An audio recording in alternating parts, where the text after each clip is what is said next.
Bueno, sigo con la segunda parte del cuestionario de evidencia de aprendizaje de la unidad número 2. Nos quedamos en la pregunta número 5.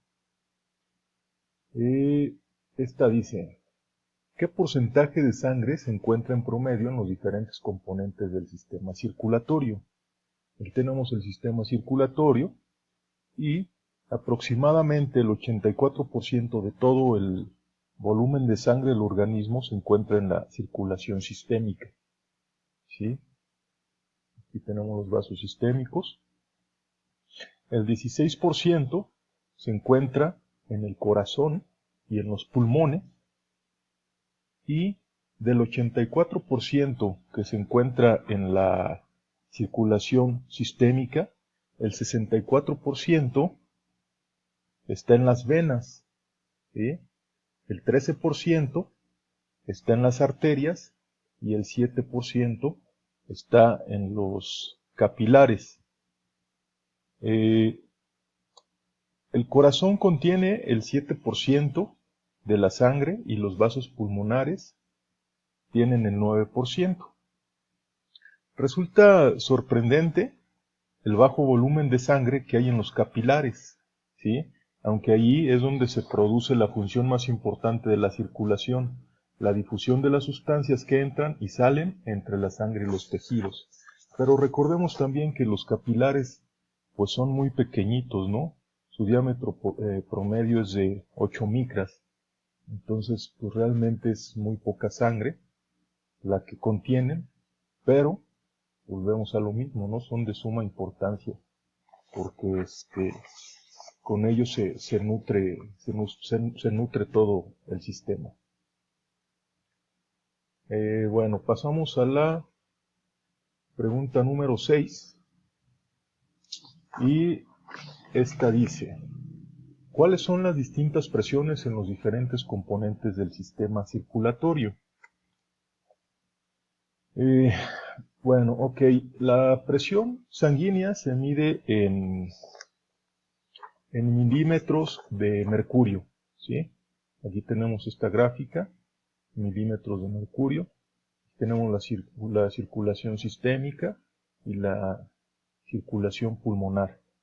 Entonces, como el corazón bombea la sangre continuamente hacia la aorta, la presión media en este vaso es alta. ¿Sí? Aquí la tenemos, en torno a los 100 milímetros de mercurio. Además, como el bombeo cardíaco es pulsátil, la presión arterial alterna entre la presión sistólica de 120 milímetros de mercurio y una diastólica de 80 milímetros de mercurio, como se ve en la parte izquierda de la figura 14.2. ¿Sí? Aquí lo tenemos. A medida que el flujo sanguíneo atraviesa la circulación sistémica, la presión media va cayendo progresivamente hasta llegar casi a 0 milímetros de mercurio. ¿Sí? Aquí lo tenemos. En el momento en que alcanza la terminación de las venas cava, donde se vacía en la aurícula derecha el corazón, la presión de los capilares sistémicos varía de 35 milímetros de mercurio cerca de los extremos arteriorales. ¿Sí? Aquí lo tenemos. Hasta tan solo 1 milímetro de mercurio cerca de los extremos venosos. Aquí estamos. Pero la presión media funcional en la mayoría de los lechos vasculares es de 17 milímetros de mercurio aproximadamente. Una presión suficientemente baja que permite pequeñas fugas de plasma a través de los poros diminutos de las paredes capilares, aunque los nutrientes pueden difundir fácilmente a través de los mismos poros hacia las células de los tejidos externos. En las arterias pulmonares la presión es pulsátil, igual que en la aorta, pero la presión es bastante menor. La presión sistólica arterial pulmonar alcanza un promedio de 25 milímetros de mercurio y la diastólica de 8 milímetros de mercurio, con una presión arterial pulmonar media de solo 16 milímetros de mercurio. La media de la presión capilar pulmonar alcanza un promedio de solo 7 milímetros de mercurio. Aún así, el flujo sanguíneo por minuto a través de los pulmones es el mismo que en la circulación sistémica. Las bajas presiones del sistema pulmonar coinciden con las necesidades de los pulmones, ya que lo único que se necesita es la exposición de la sangre en los capilares pulmonares, al oxígeno y otros gases en los alveolos pulmonares. Bueno, pasamos a la pregunta número 7. Dice, enuncia la teoría básica del sistema circulatorio con sus 3 principios y explícalos. Ok, el primer principio nos dice que la velocidad del flujo sanguíneo en cada tejido del organismo casi siempre se controla con precisión en relación con las necesidades del tejido. Cuando los tejidos son activos, necesitan un aporte mucho mayor de nutrientes y por tanto un flujo sanguíneo mucho mayor que en reposo, en ocasiones hasta 20 o 30 veces el nivel de reposo. A pesar de que el corazón normalmente no puede aumentar su gasto cardíaco en más de 4 a 7 veces su gasto cardíaco por encima del nivel en reposo, por tanto, no es posible aumentar simplemente el flujo sanguíneo en todo el organismo. Cuando un tejido en particular demanda el aumento del flujo, por el contrario, la microvasculatura de cada tejido vigila continuamente las necesidades de su territorio, así como la disponibilidad de oxígeno y de otros nutrientes y la acumulación de dióxido de carbono y de otros residuos. Y a su vez, todos ellos actúan directamente sobre los vasos sanguíneos locales, dilatándolos y contrayéndolos, para controlar el flujo sanguíneo local con precisión hasta el nivel requerido para la actividad tisular. Además, el control nervioso de la circulación desde el sistema nervioso central también colabora con el control del flujo sanguíneo tisular. El principio número 2. El gasto cardíaco se controla principalmente por la suma de todos los flujos tisulares locales. ¿Sí? Bueno, cuando el flujo sanguíneo atraviesa un tejido, inmediatamente vuelve al corazón a través de las venas, y el corazón responde automáticamente a este aumento del flujo, del flujo de sangre, bombeándolo inmediatamente hacia las arterias desde las cuales procedía originalmente. Es decir, el corazón actúa como un autómata respondiendo a las necesidades de los tejidos. No obstante, a menudo necesita ayuda en forma de señales nerviosas especiales que le hagan bombear las cantidades necesarias del flujo sanguíneo.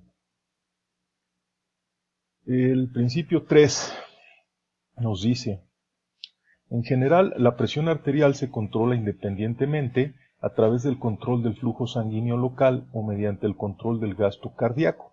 El sistema circulatorio está dotado de un extenso sistema de control de la presión arterial. Por ejemplo, si en algún momento la presión cae significativamente por debajo del nivel normal aproximado de 100 milímetros de mercurio, en segundos, una descarga de reflejos nerviosos provoca una serie de cambios circulatorios que elevan la presión de nuevo hasta la normalidad.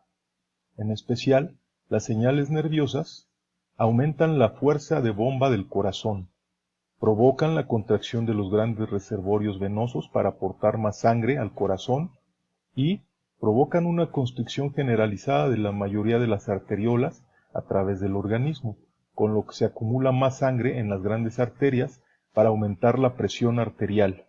Después y en periodos más prolongados, horas o días, los riñones también tienen un papel importante en el control de la presión, tanto al segregar hormonas que controlan la presión como al regular el volumen de sangre. Es decir, la circulación atiende específicamente las necesidades de cada tejido en particular.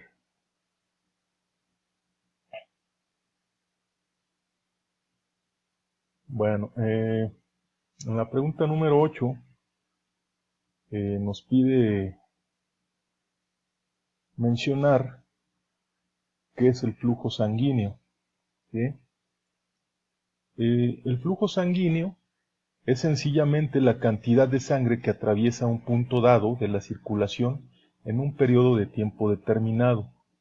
Se expresa en mililitros por minuto o litros por minuto, pero puede expresarse en mililitros por segundo o en cualquier otra unidad del flujo. El flujo sanguíneo global de toda la circulación de un adulto en reposo es de unos 5.000 mililitros por minuto, cantidad que se considera igual al gasto cardíaco, porque es la cantidad de sangre que bombea el corazón en la aorta en cada minuto. ¿Sí? Eso es lo que es el flujo sanguíneo. En la pregunta número 9 nos dice que expliquemos qué es el flujo sanguíneo laminar. Aquí lo tenemos, el flujo sanguíneo laminar. Bueno, en condiciones fisiológicas, el tipo de flujo mayoritario es el denominado flujo en capas o laminar. El fluido se desplaza en láminas coaxiales o cilíndricas en las que todas las partículas se mueven sin excepción paralelamente al eje vascular. Se origina un perfil parabólico de velocidades con un valor máximo en el eje o centro geométrico del tubo. ¿Bien? En la pregunta número 10 se nos pide explicar qué es el flujo sanguíneo turbulento. Aquí lo tenemos. Y en determinadas condiciones el flujo puede presentar remolinos. Se dice que es turbulento. En esta forma de flujo el perfil de velocidad se aplana y la relación lineal entre el gradiente de presión y el flujo se pierde porque debido a los remolinos se pierde presión. ¿Sí? Bueno, la pregunta número 11. ¿Qué es la presión sanguínea y cómo se mide? La presión arterial es la fuerza que ejerce la sangre contra las paredes de las arterias. Cada vez que el corazón late, bombea sangre hacia las arterias, que es cuando su presión es más alta. A esto se le llama presión sistólica. Cuando su corazón está en reposo entre un latido y otro, la presión sanguínea disminuye. A esto se le llama presión diastólica. En la lectura de la presión arterial se utilizan ambos números, la presión sistólica y la diastólica. En general, la presión sistólica se menciona primero o encima de la diastólica. Una lectura con valores de 119 sobre 79 o menos es considerada presión arterial normal. Una lectura de 140 sobre 90 o más se considera hipertensión arterial. Y entre 120 y 139 para el número más elevado, o entre 80 y 89 para el número más bajo, es prehipertensión. La prehipertensión significa que puede desarrollar presión arterial alta a menos que se tomen medidas. La hipertensión arterial no suele tener síntomas, pero puede causar problemas serios como derrames cerebrales, insuficiencia cardíaca, infarto e insuficiencia renal. ¿Sí? Bueno, la presión sanguínea se mide casi siempre en milímetros de mercurio, porque el manómetro de mercurio se ha usado desde la antigüedad como patrón de referencia para medir la presión. En realidad la presión arterial mide la fuerza ejercida por la sangre contra una unidad de superficie de la pared del vaso. Cuando se dice que la pared de un vaso es de 50 milímetros de mercurio, quiere decirse que la fuerza ejercida es suficiente para empujar una columna de mercurio contra la gravedad hasta una altura de 50 milímetros. Si la presión es de 100 milímetros de mercurio, empujará la columna de mercurio hasta los 100 milímetros. En ocasiones, la presión se mide en centímetros de agua, y una presión de 10 centímetros de agua significa una presión suficiente para elevar una columna de agua contra la gravedad hasta una altura de 10 centímetros.